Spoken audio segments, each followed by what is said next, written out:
الحمد لله رب العالمين الصلاة والسلام على سيد المرسلين وعلى آله وأصحابه أجمعين أما بعد فقال تعالى ومن أظلم ممن منع مساجد الله أن يذكر فيها اسمه وسعى في خرابها أولئك ما كان لهم أن يدخلوها إلا خائفين لهم في الدنيا خزي ولهم في الآخرة عذاب عظيم. சூரா பக்ராவுடைய 114வது ஆயத்.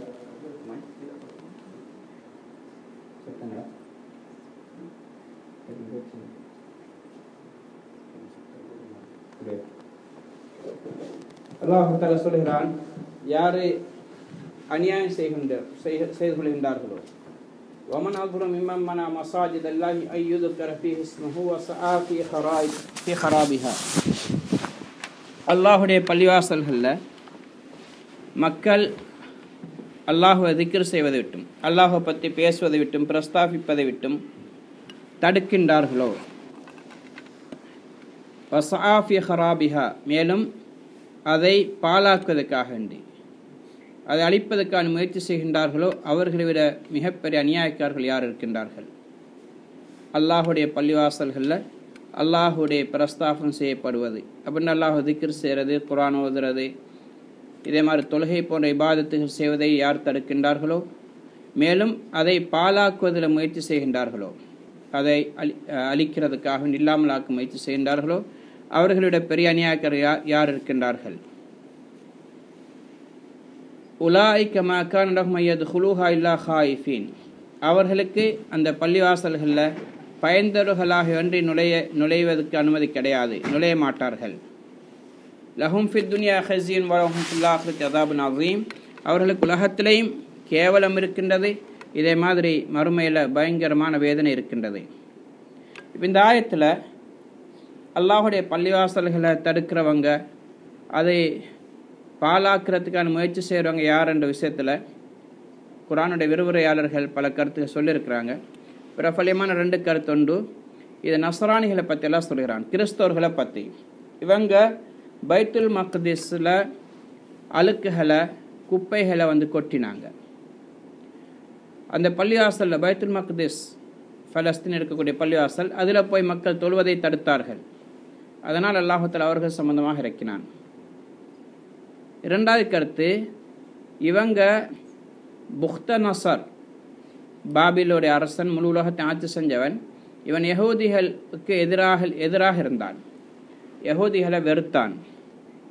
அவன் மஜூசி, நெருப்பு வணங்கக்கூடியவன். அவன் யஹூதிகளோட கோவப்பட்டத்தினால யஹூதிகளை அழித்தான். முழு உலகத்திலும் யஹூதிகளை கண்டதிண்டமாக கொலை செஞ்சு அழித்தான்.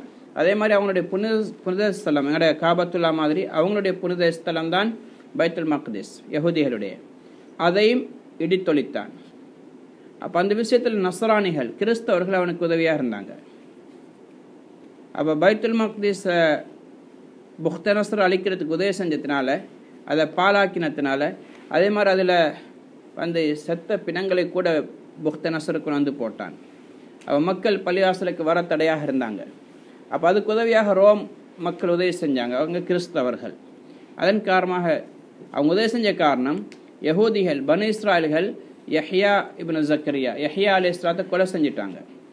அவங்களுக்கு அனுப்பப்பட்ட நபியை ஈசா அலைஹிஸ்ஸலாத்துடைய காலத்தில் அவங்களும் நபியாக இருந்தவங்க, ஈசா அலைஹிஸ்ஸலாத்துக்கு பின்னாடி அவங்கள கொலை செஞ்சிட்டாங்க. அந்த கோபத்தினால கிறிஸ்தவர்கள் என்ன செஞ்சாங்க, யஹூதிகளோட ஏற்கனவே கோபம் இருந்துச்சு, அந்த கோபத்தோட சேர்த்து இந்த கொலையின் காரணமாக அமைஞ்சதுனால அவங்க என்ன செஞ்சாங்க, புக்தநஸருக்கு உதவி செஞ்சு அந்த பள்ளிவாசலை இடிக்கிறதுக்கு காரணமாக அமைஞ்சாங்க.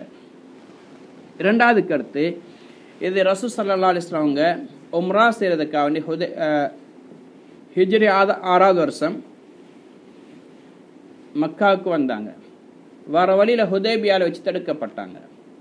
அப்போ இந்த முஷ்ரிக்கீன்கள் மக்காவில் நுழைய ரசூலா தடை செஞ்சு கடைசிக்கு ரசூல் ஸல்லல்லாஹு அலைஹி வஸல்லம் திரும்பி போக வேண்டி வந்தது. அப்போ அங்கே கொண்டு வந்த ஒட்டகங்கள் எல்லாம் அறுத்துட்டு திரும்பி வந்தாங்க. அப்போ அந்த நேரத்தில் நபி ஸல்லல்லாஹு அலைஹி வஸல்லம் அவங்கள பார்த்து சொன்னாங்க, மகான அஹதுன் யசுத்து அன் ஹாதல் பைத், எப்படி ஒரு மனிதர் இந்த காபத்துல்லாவுக்கு வராமல் தடுப்பாங்க? இதுவரையும் யாருமே அப்படி தடுத்தது கிடையாது. இதுக்கு முன்னாடி அப்படின்னா வக்கதுக்கான ரஜுல் யல்கி காத்தில் அபிஹி வஹைஹி ஃபலா யசுத்துஹு, தன்னுடைய தந்தையை கொலை செய்த ஒருத்தரை அதை தன்னுடைய சகோதரனை கொலை செய்த ஒருத்தரை கூட காபாக்குள்ள நுழைய வந்தால் அதை தடுக்க மாட்டாங்க. ஏன்? அது புனித ஸ்தலம், புனித ஊர், யாரும் வரலாம், தடுக்கக்கூடாது என்று இருந்தது. அப்படி இருக்கும் பொழுது எங்களை எப்படி அவங்க தடுப்பாங்கன்னு நபி ஸல்லல்லாஹு அலைஹி வஸல்லம் கவலையோடு சொன்னாங்க. அதுக்கு பிறகு நபி ஸல்லல்லாஹு அலைஹி வஸல்லம் அவங்க சொன்னாங்க, எங்களோட மூதாதையரை, எங்களுடைய தந்தைய சகோதரனை உறவினர்களை பத்ருடைய தினத்தில் கொலை செஞ்சவங்க யாரும் நாங்கள் உயிரோடு இருக்கும் வரைக்கும் காபால நுழைய முடியாதுன்னு சொன்னாங்க. அப்போ பத்ருக்கு பிறகு நடந்தது ஹுதைபியா, ஹிஜ்ரி 6, பத்ர் நடந்த ஹிஜ்ரி 1 அல்ல 2 ஆரம்பத்தில். அப்போ 4 வருஷத்துக்கு பின்னாடி வந்தாங்க, நுழைய விடலை. அப்போ இவங்க சம்பந்தமாகத்தான் அல்லாஹு தாலா இந்த ஆயத்தை இறக்கினான். இப்னு அப்பாஸ் ரலியல்லாஹு தஆலா அவங்களும் சொல்கிறாங்க, நபி ஸல்லல்லாஹு அலைஹி வஸல்லம் அவங்க மக்கால் இருக்கும் பொழுது கூட மஸ்ஜிதுல் ஹராமில் ரசூலா தொலை போன நேரத்துலலாம் தடை செஞ்சாங்க, தொலை விடலை. சில நேரத்தில் தொழுது கொண்டிருக்கும் பொழுது கழுத்தில் கயிற்றை போட்டு இருக்குவாங்க, அது ஆடையை உடுப்பு ரசூல்லாவுடைய போர்வையை போட்டு இழுப்பாங்க. சில நேரத்தில் அழுகிய ஒட்டக குடலை கொண்டு போடுவாங்க. இப்படியெல்லாம் நோவினை செய்து கொண்டிருந்தாங்க. பள்ளிவாசலை தொடக்கூடாது என்பதற்காக வேண்டி தொழுகைக்காண்டி கட்டப்பட்ட வீடு அது தொலை விடலை.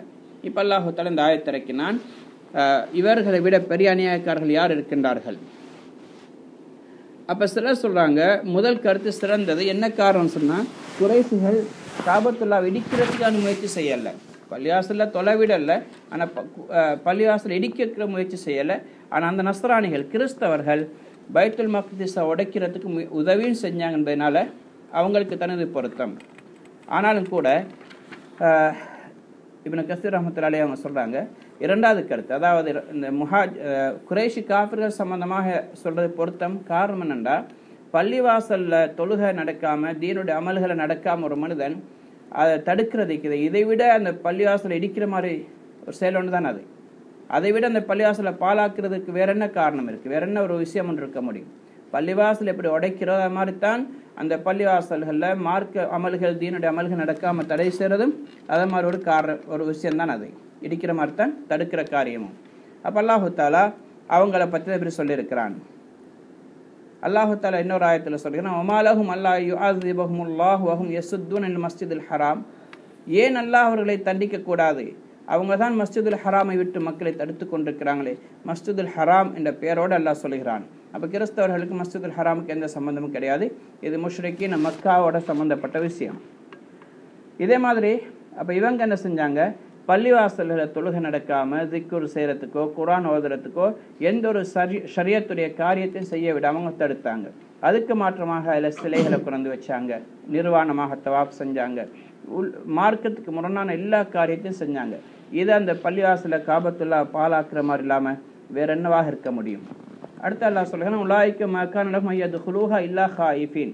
இவர்கள் அந்த காபத்துல்லால பயந்தவர்களாக அன்றி நுழைய மாட்டார்கள்.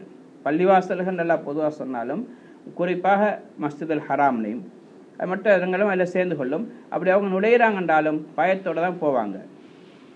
இப்போ இந்த நுழைவாங்கன்னு சொன்னால் ஜிஸ்யா கொடுத்து அடிமையாக அல்லது அவங்களுடைய தாழ்ந்து தான் போக வேண்டி வரும், சும்மா போக முடியாது. இது சொன்னது ஹிஜ்ரி 6. இதில் அல்லாஹ்வுத்தாலா ஒரு மறைமுகமான ஒரு நன்மாராயம் ரசூலுல்லாஹ்க்கெல்லாம் கொடுக்குறான். இன்றைக்கு இவங்க உங்களை தடுக்கிறாங்க, மக்கால வரக்கூடாது, காபால நுழையக்கூடாது, அவங்க அதில் ஆட்சி செய்கிறாங்க. கூடிய சீக்கிரம் உங்களோட கையில் ஆட்சி வரும், முஸ்லீம்களை கையில் வரும். முஷ்ரிக்கீன்கள் யாரும் இந்த காபால கூட நுழைய முடியாத நிலைமை வரும்னு அல்லாஹு தஆலா 2 வருஷத்துக்கு முன்னாடி இந்த செய்தியை சொல்கிறான். உலாயிக்க மக்கான் லஹும், இந்த காஃபிர் இன்றைக்கு அவங்களை தடுக்கிறாங்களா, இவங்க நாளைக்கு ஒரு நாள் வரும், ஐயதுகுலூஹா இல்லா ஹாயிஃபீன், அப்படி நுழையிட்டு வந்தாலும் பயத்தோடு தான் நுழைவாங்கன்னு சொன்னாங்க. அல்லாஹு தஆலா சொல்கிறான். இது ஆரம்ப காலத்தில் சொல்லப்பட்டுச்சு. ஆரம்ப காலத்தில் காபால மஸ்ஜிதுல் ஹராமுடைய எல்லையில் அந்நியர்களுக்கு நுழையிறதுக்கு அனுமதி கொடுக்கப்பட்டிருந்தது. ஆனால் ஹிஜ்ரி 10 ரசூல் ஸல்லல்லாஹு அலைஹி வஸல்லத்துடைய ஹஜ்ஜத்துல் வதால வச்சு ரசூல் ஸல்லல்லாஹு அலைஹி வஸல்லம் பகிரங்கமாக அறிவிப்பு கொடுத்தாங்க. இதுக்கு பிறகு இந்த காபால முஷ்ரிக்கீன்கள் யாரும் நுழைய முடியாது, காஃபிர்கள் யாரும் வர முடியாது, முஸ்லீம்கள் மட்டும்தான் வரலாம். அதிலிருந்து அந்நியர்கள் யாருக்கும் காபால நுழையிறதுக்கு அனுமதி கிடையாது. இன்றைக்கு வரைக்கும் நடந்து கொண்டிருக்குது. முஸ்லீம்களை தவிர யாரும் போக முடியாது. அல்லாஹு தாலா அந்த இடத்த காஃபிர்களை விட்டும் பரிசுத்தப்படுத்தினான். அந்த வாக்குறுதி அல்லாஹு தாலா பூர்த்தி செஞ்சு கொடுத்தான் மக்கா வெற்றி மூலமாக. அதுக்கு பிறகு இருந்து முஸ்லீம்கள் தான் கண்ணியவான்களாக அங்கே இருந்தாங்க. அதுக்கு 2 வருஷத்துக்கு பிறகு அறவே காஃபிர்கள் யாருமே நுழையாத ஒரு நிலைமை அல்லாஹு தாலா உண்டாக்கினான். இதன் மூலமாக காபத்துல்லா அது சூழ உள்ள இடங்களை அல்லாஹ் பரிசுத்தப்படுத்தினான். இது உலகத்தில். மறுமையில் வலஹும் ஃபில் ஆஹிரத்தி அதாபுன் வலஹும் ஃபித் துன்யா ஹிஸியுன், உலகத்திலேயும் அல்லாஹு தாலா அவர்களுக்கு கேவலத்தையும் வைத்திருக்கின்றான், இழிவையும் வைத்திருக்கின்றான். வலஹும் ஃபில் ஆஹிரத்தி அதாபுன் அதீம், மறுமையிலே பயங்கரமான நோவினை தரக்கூடிய வேதனை அல்லாஹு தாலா அவர்கள் வைத்திருக்கின்றான். என்ன காரணம்? அவங்க காபத்துல்லாவுடைய கண்ணியத்தை பாலாக்கினாங்க, அதை கேவலப்படுத்தினாங்க, அதில் சிலைகளை கொண்டு வச்சாங்க. அங்கே போய் அல்லாஹ் அல்லாத ஏனைய வஸ்துக்களுடைய பெயர்கள் சொல்லி அழைத்தாங்க. இதே மாதிரி காபாவை நிர்வாணிகளாக அவங்க தவாப் செஞ்சாங்க. இது போன்ற எத்தனையோ மோசமான செயல்கள் காபத்துல்லாவில் செஞ்சிருக்கிறாங்க. அதனால் அவங்களுக்கு அல்லாஹு தாலா உலகத்திலையும் தண்டனை வைத்திருக்கின்றான். இதே மாதிரி மறுமையிலையும் அவர்களுக்கு அல்லாஹு தாலா பெரும் தண்டனை வைத்திருக்கின்றான். அதே மாதிரி அல்லாஹு தாலா சொல்லுகிறான், வலில்லாஹில் மஷ்ரிக் வல் மக்ரிப் ஃபஐனமா துவல்லு ஃபஸம்ம வஜ்ஹுல்லாஹ். நீங்கள் அல்லாஹுக்கு தான் மஷ்ரிக், கிழக்கு திசை மேற்கு திசை அனைத்தும் அல்லாஹ்க்கு சொந்தமானது. நீங்கள் எந்த திசையை முன்னோக்கி தொழுதாலும் முன்னோக்கினாலும் அங்கு அல்லாஹ் இருக்கின்றான், அல்லாஹ்வுடைய முகம் இருக்கின்றது, அப்படின்னா அல்லாஹ்வுடைய இல்ம் இருக்கிறது. அல்லாஹ் வாசியுன் அலீம், அல்லாஹு தாலா மிக விசாலமானவன், அனைத்தும் அறிந்திருக்கின்றான். இதில் அல்லாஹு தாலா நபி ஸல்லல்லாஹு அலைஹி வஸல்லம் அவங்க மக்காவை விட்டு வெளியாக்கப்பட்டாங்க. அதான் ஹிஜ்ரத் செஞ்சு மதீனாவுக்கு வந்தாங்க. மஸ்ஜிதுல் ஹராமை விட வேண்டிய தேவை ஏற்பட்டது. அவங்களுடைய தொழுகையோட இடம் அதை நோக்கி தொழுது கொண்டிருப்பாங்க. இப்போ மக்கா விட்டு போட்டு மதீனாவுக்கு வந்ததுக்கு பிறகு அல்லாஹு தாலா ரசூல்லாவுக்கு மக்கால வச்சும் கூட பைத்துல் மக்திஸை தான் முன்னோக்கும்படி சொல்லியிருந்தான். அப்போ ரசூல் ஸல்லல்லாஹு அலைஹி வஸல்லம் அவங்களுக்கு விருப்பமாக இருந்துச்சு காபத்துல்லா முன்னோக்கி தொழுகிறது. அதனால் அவங்க காபா நடுவில் இருக்கிற மாதிரி தொழுவாங்க, பைத்துல் மக்திஸ் முன்னுக்கு நிற்கும். அப்போ 2 முன்னோக்கிப்பட்டது. மதீனாவுக்கு வந்ததுக்கு பிறகு 2 முன்னோக்க முடியாமல் போச்சு. ஏன்னா காபா இந்த சைடு இருக்குண்டா பைத்துல் மக்திஸ் இந்த சைடுக்கு இருக்கு. அப்போ காபா முன்னோக்கினா பைத்துல் மக்திஸை பின்னோக்கிப்படும், பைத்துல் மக்திஸை முன்னோக்கினால் காபா பின்னோக்கப்படும். முந்தி அப்படி இல்லை, ரசூலா இங்கே நின்று தொழுவாங்க, நடுவில் காபா இருக்கும், அங்கே பைத்துல் மக்திஸ் இருக்கும். இப்போ அப்படி 2 ஒரே அடியாக செய்ய முடியாமல் போச்சு. ரசூலாக்கு விருப்பம் இருந்தது இப்ராஹிம் அலைஹிஸ்ஸலாத்துடைய கிப்லா பைத்துல் மக்திஸ், இந்த காபத்துல்லா அதே முன்னோக்கி தொழ ஆசைப்பட்டாங்க. யஹூதியருடைய கிப்லா அது பைத்துல் மக்திஸ், அதுவும் பரிசுத்தமான இடம், ஆரம்ப கிப்லாவாக இருந்துச்சு. 16 அல்லது 17 மாதங்கள் மதீனா வந்ததுக்கு பிறகு ரசூலா நோக்கி தொழுது கொண்டிருந்தாங்க. ஆனால் ரசூலாவுக்கு ஆசை இருந்துச்சு காபா முன்னோக்கினா நன்றாக இருக்குமே என்று. அப்போ இந்த பின்னாடி இன்ஷா அல்லாஹ் சயக்கூல் சுஃபஹா இந்த 2வது ஜுஸ் ஆரம்பிக்கிறதுல காபா சம்மந்தப்பட்ட விஷயம் வரும். அப்போ அதில் அல்லாஹு தஆலா சொன்னான், நீங்கள் உங்களோட ஆசையை நாங்கள் பார்க்குறோம். கது நரா தக்கல்லுப வஜ்ஹிக ஃபிஸ்ஸமா, ரசூலா தொழுது கொண்டிருக்கும் பொழுதே மேலே பார்த்து கொண்டிருப்பாங்க. எதுக்குண்டா வஹி இறங்க மாட்டாதா, திசை கிப்லா மாற்றிட்டோம் மறுபக்கம் திரும்புங்கன்னு சொல்லி வஹி இறங்க மாட்டாதா அந்த ஆசையில் மேலே பார்த்து கொண்டு தொழுவாங்க இடைக்கிட. அப்போ அல்லாஹு தஆலா சொன்னால் நாங்கள் இதை கவனிச்சு கொண்டு தான் இருக்கிறோம். சரி, இங்கே பரவாயில்லை, இப்போ வல்லு ஊஜுஹக்கும் ஷத்ரா, இங்கே காபத்துல்லா முன்னோக்கி தொழுங்கன்னு அல்லாஹு தஆலா கட்டளையிட்டான். நீண்ட ஹதீஸ் இன்ஷா அல்லாஹ் பின்னால் வரும். அப்போ இதுலேயும் அல்லாஹு தஆலா சொல்லான், வலில்லாஹில் மஷ்ரிக் வல் மக்ரிப், நீங்கள் கிழக்கு நோக்கி தொழுதான் சரி மேற்கு நோக்கி தொழுதான் சரி 2 அல்லாஹ்வுக்கு தான் சொந்தம். அதனால் நீங்கள் எங்கே பார்த்து தொழுதாலும் அல்லாஹ்வை நீங்கள் பெற்றுக்கொள்வீங்க. அதனால் அப்படியே தொழுதுவாங்கண்டு. அப்போ நபி ஸல்லல்லாஹு அலைஹி வஸல்லம் அவங்க முதலாவது இஸ்லாத்துடைய சட்டம் குர்ஆனில் மாற்றப்பட்டது கிப்லாவுடைய சட்டம் தான். கிப்லா மாற்றப்பட்டது. அதுக்கு பிறகு ரசூல் ஸல்லல்லாஹு அலைஹி வஸல்லம் அவங்க கிப்லா பைத்துல் மக்திஸை விட்டுட்டு காபா முன்னோக்கி தொழ தொடங்கினாங்க. ஹைர், இப்போ இந்த விஷயம் இருக்குது, இது ஒரு காரணம். இன்னொரு கருத்து இருக்கு, சிலவங்க தொழுகும் பொழுது தவறி, அதாவது நாங்கள் வெளியில் போகிறோம், கிப்லா இந்த திசைன்னு தெரியாது, சூரியனை பார்க்குறோம், சூரியன் வழங்குதில் மேகமூட்டமாக இருக்குது, மழை நேரமாக இருக்குது, அப்போ கெஸ் பண்ணி ஒரு திசையில் தொழுகிறோம். அப்படி தொழுதால் கிப்லா பிறகுதான் தெரிய வருது நான் தொழுத திசை வேறு. ரசூலுல்லாஹ்க்கும் இருக்கிறது நடந்துச்சு. அப்படி ரசூல் ஸல்லல்லாஹு அலைஹி வஸல்லம் பிரயாணம் போயிருக்க நேரம் இரவு ஒரு இடத்துல தங்கினாங்க. அப்போ சஹாபாக்கள் என்ன செஞ்சாங்க, பள்ளிவாசல் மாதிரி கொஞ்சம் கல்லுகளை கொண்டு அமைச்சு தொழுகிறதுக்கு ஏற்பாடு செஞ்சாங்க. தொழுதாங்க ஒரு திசையில். காலையில் பார்த்தா விளங்கிச்சு சூரியன் வெளிச்சம் வந்ததுக்கு பிறகு நாங்கள் தொழுத திசை வேறு. அப்போ அல்லாஹ் தஆலா இந்த ஆயத்தை இறக்கினான், எந்த திசையில் நீங்கள் தொழுதாலும் அல்லாஹ் அங்கே இருக்கிறான். அதுக்காக வேண்டும் என்று சொல்லி வேறு திசையில் தொழ முடியாது. தப்பி தவறி தெரியாமல் வேறு திசையில் தொழுதுட்டோம் பிரயாணத்தில் மற்ற சந்தர்ப்பங்களில் அதெல்லாம் ஏற்றுக்கொள்வான். திரும்ப தொழுகை மீட்ட வேண்டிய அவசியம் கிடையாது.